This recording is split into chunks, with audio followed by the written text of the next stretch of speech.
ସମସ୍ତଙ୍କୁ ନମସ୍କାର। କଳିଙ୍ଗ ଇତିହାସର ଆଜି ଗୋଟେ ନୂଆ ଅଧ୍ୟାୟ ଏବଂ ଆଜିର ଯୋଗ ଦେଇଥିବା ସମସ୍ତଙ୍କୁ ମୁଁ ସ୍ୱାଗତ ଜଣାଉଛି। ଆଜିର ଯୋଉ ବିଷୟ ଆମେ ବାଛିଛୁ ତାର ଶୀର୍ଷକ ହେଉଛି ପରିବର୍ତ୍ତିତ ପରିସ୍ଥିତିରେ ପାରମ୍ପରିକ ଖାଦ୍ୟଶସ୍ୟର ଭୂମିକା ଏବଂ ଆଜିର ବକ୍ତା ଡକ୍ଟର ଦେବବ୍ରତ ପଣ୍ଡା। ତେବେ ଏହି କାର୍ଯ୍ୟକ୍ରମକୁ ଆନୁଷ୍ଠାନିକ ଭାବରେ ଆରମ୍ଭ କରିବା ପୂର୍ବରୁ ଆମେ ଆଜି କୋରାପୁଟର ଏଇ କୋରାପୁଟ ମାଟିର ଜଣେ ମହିୟସୀ ମହିଳା ପଦ୍ମଶ୍ରୀ କମଳା ପୂଜାରୀ ତାଙ୍କର ତିରୋଧାନ ଘଟିଛି ଗତକାଲି ଏବଂ ସିଏ କୋରାପୁଟ ଭଳି ଏକ ପଛୁଆ ଜିଲ୍ଲାର ଗୋଟେ ଅଖ୍ୟାତ ଅଞ୍ଚଳରୁ ସିଏ ଗୋଟେ ବିଶେଷ କାମ କରି ନିଜର ଗୋଟେ ସ୍ୱତନ୍ତ୍ର ପରିଚୟ ସୃଷ୍ଟି କରିପାରିଥିଲେ, ଯାହାଙ୍କ ପାଇଁ ଖାଲି କୋରାପୁଟ ନୁହେଁ ବା ଖାଲି ଓଡ଼ିଶା ନୁହେଁ, ସାରା ଭାରତ ତାଙ୍କ ପାଇଁ ଗର୍ବିତ ଏବଂ ସାରା ପୃଥିବୀରେ ସିଏ ଗୋଟେ ଉଦାହରଣ ସୃଷ୍ଟି କଲା ଭଳି ଗୋଟେ କାମ କରିଛନ୍ତି। ସେଇ ମହିୟସୀ ଆଦିବାସୀ ମହିଳା ଜଣକ ନିଜ ଉଦ୍ୟମରେ 100ରୁ ଉର୍ଦ୍ଧ୍ୱ ପ୍ରଜାତିର ଧାନ ଏବଂ ସେଟା ସବୁ ଜୈବିକ ପଦ୍ଧତିରେ ତାକୁ ସିଏ ମାନେ ଯୋଉ ପ୍ରଣାଳୀ ଦ୍ଵାରା ଧାନକୁ ସଂରକ୍ଷିତ ରଖାଯାଇପାରିବ 100+, ଉର୍ଦ୍ଧ୍ୱ ପ୍ରଜାତିର ଧାନ ବିହନ ସିଏ ସଂରକ୍ଷଣ କରିପାରିଥିଲେ ଏବଂ ଏଇଟା ଗୋଟେ ବହୁତ ବଡ଼ ଗୋଟେ କାମ ଏବଂ ସେଥିପାଇଁ ତାଙ୍କର ଯୋଉ ମହାନ କାମକୁ ସ୍ୱୀକୃତି ଦେଇ ଭାରତ ସରକାର ତାଙ୍କୁ ପଦ୍ମଶ୍ରୀ ଉପାଧିରେ ଭୂଷିତ କରିଥିଲେ। ଦୁଃଖର ବିଷୟ, 73 ବର୍ଷ ବୟସରେ ସିଏ ଗତକାଲି ତାଙ୍କ ଇହଲୀଳା ସମ୍ବରଣ କରିଛନ୍ତି। ତେଣୁ ଆଜି ଆମର ଯେତିକି ପାର୍ଟିସିପାଣ୍ଟ ଆଜି ଜଏନ୍ କରିଛନ୍ତି ସେମାନଙ୍କ ମଧ୍ୟରେ ଅଛନ୍ତି କେନ୍ଦ୍ରୀୟ ବିଶ୍ୱବିଦ୍ୟାଳୟର ପ୍ରଫେସର ଶରତ ପାଲିତ ସାର୍ ଅଛନ୍ତି। ତେଣୁ ତାଙ୍କର ଅନୁରୋଧ ପ୍ଲସ୍ ମୋର ବନ୍ଧୁ ସଞ୍ଜୟ ପ୍ଲସ୍ ଆମ ସମସ୍ତଙ୍କ ତରଫରୁ ଆମେ ପଦ୍ମଶ୍ରୀ କମଳା ପୂଜାରୀଙ୍କୁ 1 ମିନିଟ୍ ନିରବ ପ୍ରାର୍ଥନା କରି ତାଙ୍କୁ ଆମର ଶ୍ରଦ୍ଧାଞ୍ଜଳି ଜଣାଇବା ଏବଂ ତାପରେ ଆମେ ଆମର ପ୍ରୋଗ୍ରାମଟି ଆଗକୁ ନବା। ତେଣୁ ବର୍ତ୍ତମାନ ଆମେ ଜଣାଇବା ଆମର ଶ୍ରଦ୍ଧାଞ୍ଜଳି।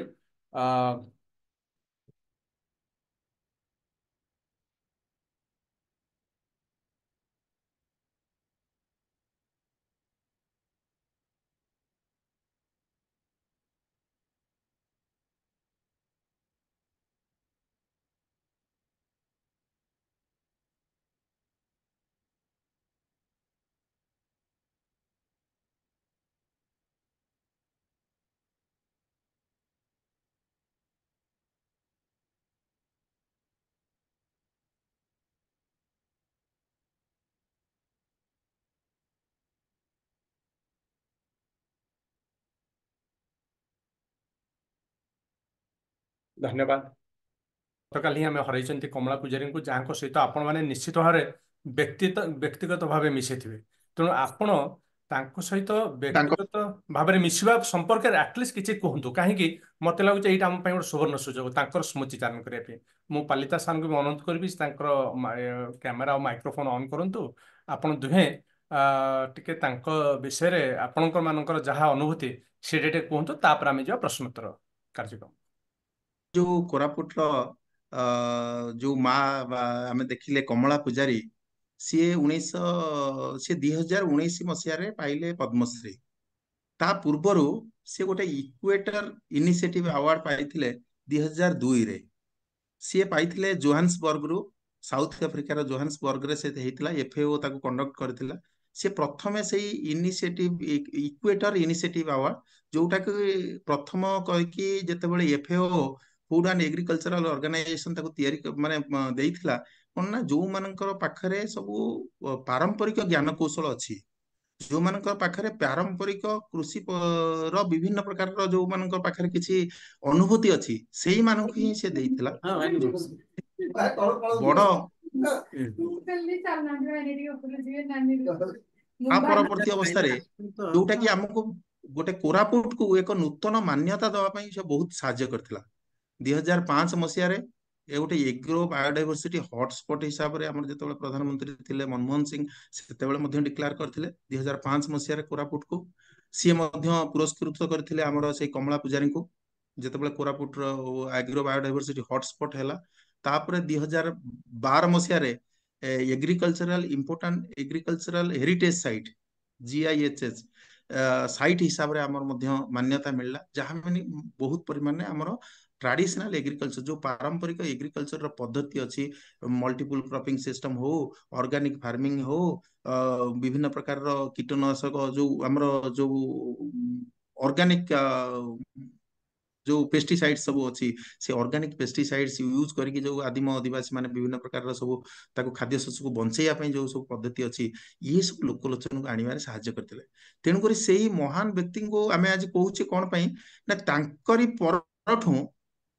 कोरापुट को गोटे स्वतंत्र हिसाब से देखा मिले परवर्ती अवस्था आम पाखे बर्तमान राईमती जे मिलेट बहुत मध्य प्रचार प्रसार कले परवर्ती अवस्था विभिन्न प्रकार सब आदिवासी महिला आदिवासी आमर जो मैंने सब अच्छा से सब आगू तेणुक सी हूँ मुख्य आधार कोरापुट भावुँ सार एवं आप कहतु ओके सुनील बाबू जो बंधु मैंने अच्छा समस्त आउ थे शुभेच्छा डॉक्टर पंडा खूब माने सुंदर भाव में बहुत विस्तारित इनफॉरमेशन देइछंती एवं जोत्रिक आपण माने बुझिबे केवल कोरापुट इज एन एग्जांपल तेणु किंतु कोरापुट भलिया एई भलिया बहुत हिल रीजन अछि ईस्टर्न घाट रे बहुत हिल रीजन अछि इंडिया रो जो northern portion north eastern region Himalayan region एठी जो एरिया सब अछि एठी रिच बायोडायवर्सिटी अछि एवं से बायोडायवर्सिटी की प्रिजर्व करूछंती ए ट्राइबल लीडर्स माने जो माने ट्राइबल हिल माने आपनकर वुमेन माने अछंती और tribal community women they take a very important role Koraput रे काहे को माने आदिम कालरू ए आदिवासी माने काम करूछंती एवं समाने निज जीवन जीविका को आपण बुझंतु आज गाड़ी मोटर हेलानी कोन विभिन्न प्रकार हेलानी आमे जाई परछु किंतु समान तो कोड जाउ नथिले ସେମାନେ ନିଜ ଯେତିକି ଜାଗାରେ ରହୁଥିଲେ ତାରି ଉପରେ ସେମାନେ ସଷ୍ଟେନେବଲ ଇକୋନୋମି ବା ଲାଇଭଲିହୁଡ ମେଣ୍ଟେନ କରୁଥିଲେ ଆଉ ବଞ୍ଚୁଥିଲେ ଏପରିକି ଔଷଧ ପାଇଁ ମଧ୍ୟ ନିଜ ଏନଭାୟରମେଣ୍ଟରେ ଡିପେଣ୍ଡ କରୁଥିଲେ ଏବଂ ଆଉ କୋଉଠି ଯାଉନଥିଲେ ରୋଗ ବି ତାର ମଲ୍ଟିପ୍ଲାଏ ହେଇଛି ଠିକ ସେମିତି ଭାବରେ କୋରାପୁଟରେ ଅନେକ ମହିଳା ଅଛନ୍ତି ଆଦିବାସୀ ମହିଳା ଯିଏକି ବହୁତ ଗୁରୁତ୍ୱପୂର୍ଣ୍ଣ କାମ କରୁଛନ୍ତି ଏବଂ ସେମାନଙ୍କ ଭିତରେ ଅଗ୍ରଗଣ୍ୟ ହେଉଛନ୍ତି କମଳା ପୂଜାରୀ ଏଇଥିପାଇଁ କମଳା ପୂଜାରୀ ହୁଏତ ଅଜଣା ରହିଯାଇଥାନ୍ତେ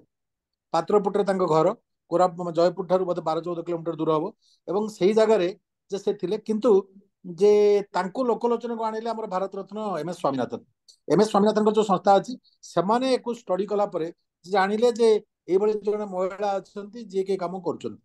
प्रथम लोकलोचन को आनिले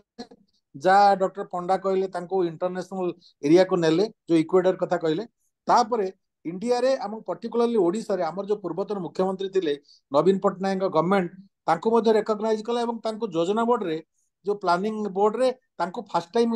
मेंबर करेला गोटे ट्राइबल वुमेन इलिटरेट वुमेन तांको सेतरे करेला to highlight that we also recognise tribals their traditional knowledge एवं आज डेट रे पृथ्वी रे आपनकर 1992 रे जे वर्ल्ड रो जो आर्ट समिट हला रियो डी जेनेरो रे से बड़ कथा आसला जे विज्ञान एते उन्नति करने सहित विज्ञान आमको आज जो कथा दौची जे समग्र पृथ्वी की क्लाइमेट चेंज जो भयावहता आसूची ताको आगामी दिन पे केमती करबा सेठु आसला बायोडायवर्सिटी कंजर्वेशन बाय जो कंजर्वेशन बायोडायवर्सिटी कंजर्वेशन कथा आसला सेठु आसला जे बायोडायवर्सिटी कंजर्व हेई परिबो जे जदी आमे जो अतीत रे जो नॉलेज थिला विभिन्न ट्राइबल कम्युनिटी पाखरे से नॉलेज को जदी आमे हार्नेस करि परिबा एवं सेही क्रम रे कोरापुट रे जो एम एस स्वामीनाथन ये महिला को आविष्कार कले एवं तांको लोकलोचन को आनले एवं तांको सहित ग्रेजुअली जो रिसर्च बढ़िला डॉक्टर पंडा जा कहले मनमोहन सिंह सरकार बेले तांको रिकॉग्निशन मिलिला एवं 2012 रे food and agriculture organisation Koraput को एक स्वतंत्र मान्यता देला एटी कोन जयपुर ट्रैक्ट होची रीजन जोटा कि आपनकर टोटल जयपुर जो former Jaipur state undivided Jaipur state before independence जो थे कि major part of present western Odisha including undivided Koraput Vizianagaram Visakhapatnam district Jharkhand किसी अंचल छत्तीसगढ़ ये सब को लेकिन कहला जयपुर ट्रैक्ट एठी जो प्रकार धान आउ अन्य जो फूड क्रॉप कथा डॉक्टर पंडा कहले जे मिलेट्स ठार आरंभ करी एठी जो पारंपरिक जिनस थिला ताकू रिकॉग्नाइज करागला जे Jeypore tract is the region which Koraput को कहगला globally important agricultural heritage site GIHS तेणु ए मान्यता मिलला कौन पाई ना ये जो ट्रेडिशनल कल्चर ट्रेडिशनल जो नॉलेज अच्छी ताकू ये जो आदिवासी माने धरी रखिचंती ताकू किंतु ग्रेजुअली रिकॉग्नाइज करबा ताको साइंटिफिकली स्टडी करवा एवं तार स्टडी एस्पेक्ट आज डॉक्टर पंडा कहले तेणु से दृष्टि जड़े आदिवासी महिला सी निजे चेष्टा करके 100 भेराइटर धान रखी ता पूर्व आउ क्या रखि किंतु सी लोकलोचन को अणा जाई पारला एवं she become a icon symbol of Indian tribal women ओडिशार केवल नुहे इंडियन एवं विश्वर विभिन्न जगह से जाइछंती तांको रिकॉग्निशन मिली तेणु आज कमला पूजारी आम पाखक गला परे आमे एति कथा अनुभव करूछु she was a inspiration she was inspiration behind all this knowledge जो कि आज डॉक्टर पंडा जो विस्तारित भाव में कहले जे ये जो ज्ञान कौशल थिला से ज्ञान कौशल सी होचंती गोटे सिंबल एवं ताकू अणा जाई परिबा लोकलोचन को गोटे बड़ कथा कोरापुट से गर्वित एवं एई भले अनेक आज चली जाइछंती एवं आउ गोटे ऑर्गेनाइजेशन तांको आनीची को अग्रगामी बधे आनीची ए जो सेकंड महिला कथा कहले जे कि मिलेट तांका ना कोन कहले जोड़िया सुमन जोड़िया गोटे आउ गोटे एनजीओ अग्रगामी एनजीओ तांको हाइलाइट करछि एवं सी इज नाउ ए आइकन तेणु मोर कथा एई भले अनेक महिला अछंती सुनील को मु कहूछि जे वर्तमान आम कलिंग इतिहास काम कला बेले एई भली अनेक कमला पूजारी अछंती जे तांको हमको आइडेंटिफाई करिया पड़ियो कमला पूजारी जो सिंबल थिले जे से किंतु आउ गोटे कथा कहि रखुछि आपण आज सत्यटा जानतु कमला पूजारी के बहुत सम्मान देले डाक्तरखाना को नेले किंतु कमला पूजारी मु 5 केंद्रापड़ा कॉलेज तांकर गोटे दिए सम्मान दिए दीनबंधु साहू सम्मान से दीनबंधु साहू होचंती प्रतिष्ठाता जे कि फॉर्मर इंडस्ट्री मिनिस्टर थिले प्रति वर्ष जनकू ओडिसा रो जने सुनामधन्य लोक को दिया जाए सेठी देला बेले तांको नेलु से कहिले बाबा रे मते तो समस्त डाकुचंती ये जो दाबु कई दउना बुझंतु मनीष बंचिवा पई जो मिनिमम जिंस दरकार आमे से कथा आमे गौरव कथा देखुछु तेणु आदिवासी महिला जहाँ तो सम्मान देला सी कौन भाव में चलुले इकोनॉमिक सिचुएशन कौन सेटा भी आम देखुनु सी जीवन दुख कष्ट चलुले एक कहले कि अड़ुआ हो पारे किंतु आम यही जो मैंने अच्छा ठाब करवा दरकार नॉलेज को स्वीकार करने सहित इकोनॉमिक आस्पेक्ट को देखा दरकार मुझे कहबी कमला पूजारी एक अनन्य व्यक्तित्व लोकलोचन को जी आनी सी भी अनन्य एवं कोरापुट गर्वित समग्र विश्व में कोरापुट आज चर्चित होउछि कमला पूजारी मोर आज विनम्र श्रद्धांजलि आउ ए विषय एठी जो आलोचना करा होउछि एठी जो व्यक्ति माने अछंती मु भाबुछि समस्ते शुभचिंतक जे ओडिसा पाए तेणु आगामी दिन में यही सब चरित्र को हम ठाब करिया पड़ियो एतिक मोर मतामत थैंक यू।